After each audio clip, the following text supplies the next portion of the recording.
Hey y'all, it's Mimi and welcome back to my channel, and today we're gonna talk about 12 things they didn't tell you about pregnancy and my first trimester. It's my second video. It's my second video. It's my second video. It's my second video.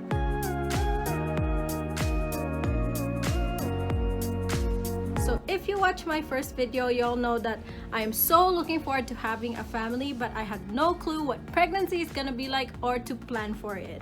It's so shocking that women have been giving birth for so long and yet we don't talk enough about it. We don't really know about it until it's happening to our bodies. At least that's what happened to me. I had no clue until it was happening, and I have to research on my phone and Google and say, hey, what is going on with my body right now? Like literally that's what happened with me. So I hope this video will help first-time mamas like me. So let's take a deep breath and dive into 12 things they didn't tell you about pregnancy. Go! Number 1, your pregnancy is for 10 months and not 9 months. Your due date is on the 48th week, and if you do the math right, 4 weeks in 1 month, then that is on the 10th month. Also, they start counting on the first day of your period until you get your dating ultrasound, which they determine the due date based on baby size. Number 2. Morning sickness is not the only symptom, and not everyone gets morning sickness. I'm one of the lucky and blessed people who didn't get morning sickness during this pregnancy, although I seriously thought there was something wrong with me. I actually went to the doctor and asked, there's something wrong with me because I'm not puking, and she said every person is different, thus every person reacts differently on pregnancy, so it's totally normal if you're not getting morning sickness on your pregnancy. However, I had other symptoms, which goes to number 3, the fatigue. I was so tired all the time. I couldn't explain the tiredness that I feel. It just felt like I just wanted to sleep every 30 minutes that I'm awake, and my body felt tired, my eyelids felt tired, my body just wanted to sleep. That's all I knew. I couldn't really explain it how it was, but it was terrible. I hated it. That's what I didn't like. So can't really work properly and you're not showing, so when people ask you why are you so tired all the time, you can't really say unless you choose to say it to people. It's totally up to you, but yeah, it's terrible. And which also brings us to the next number 4, the things that you can't have. Coffee was one of the things that I can't have.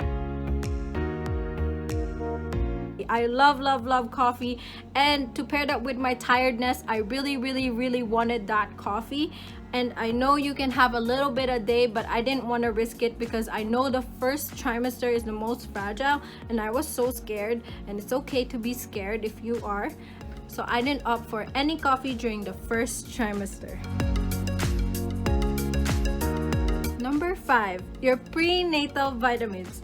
Just know that there's a lot of options out there. If you really do your research, there are different kinds of prenatal vitamins out there. So choose what is best for you or what your doctor recommends.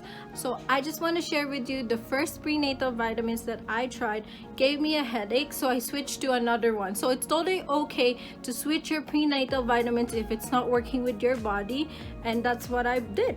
So we are at number 6, halfway through, and if you made it this far, click the like button. Number 6 is your first big decision. Dun dun dun. Who is going to deliver your baby?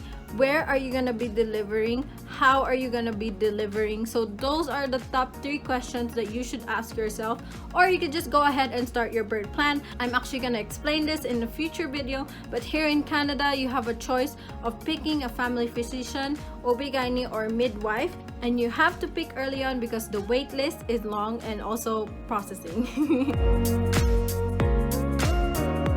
So I didn't really get intense food cravings, but I got food aversions. So most of the time I know what I don't like. When I see it, I don't like it, or when I smell it, I don't like it. But when you ask me what do I want, I had no clue. My poor husband had to deal with me. He actually had to list out my favorites one by one, and I was like, nope, don't want that right now. But I still didn't know what I want. So I didn't really have food cravings, but I had food aversions. So number 8, I think only applies to Canada. I don't know about other countries, but we didn't hear the baby's heartbeat during the ultrasound appointment. So I was expecting, like in the movies, where you go to your ultrasound appointment, you hear baby's heartbeat for the first time. And that didn't happen for us at all in any of the ultrasound appointments. Here's the story. I was hoping to hear baby's heartbeat on my first ultrasound and I didn't. So I was thinking maybe she's still too little, so maybe on the next one. So when I went to my next ultrasound, I still didn't hear the baby's heartbeat. So that's when I asked the technician, when do I hear the baby's heartbeat? And she said, you don't hear it here. You actually hear it on your doctor's appointment. So yeah, that's where you hear the baby's heartbeat, at least here in Canada. So number 9 also applies to Canada and specifically to Alberta. And Alberta actually provides a lot of free resources and information about pregnancy and birth. You can ask your doctor for this book. I love this book. This is called Pregnancy and Birth by Healthy Parents and Healthy Children. There's information about postpartum, everything from the beginning to the end. It lays it all out. If you are not from Alberta or if you're not from Canada, I think you can still access this book online at www.healthyparentshealthychildren.ca. I'll put that link down below, and also I am in no way, shape or form affiliated with them. I just wanted to share with you because it helped me a lot during this journey. Number 10 is actually a funny one. Your partner may not know much about your pregnancy or what you're going through, so make sure you communicate, because in my experience, I actually asked my husband, hey, do you know what the difference of labor and birth is? And he didn't know. So if we as women don't know much about pregnancy, what more them? Make sure you keep them informed. They actually like it, at least my husband does, when I explain it to them what happens during labor and birth, what's going on with baby. He actually likes it that I include him in those conversations in the research that I accumulate.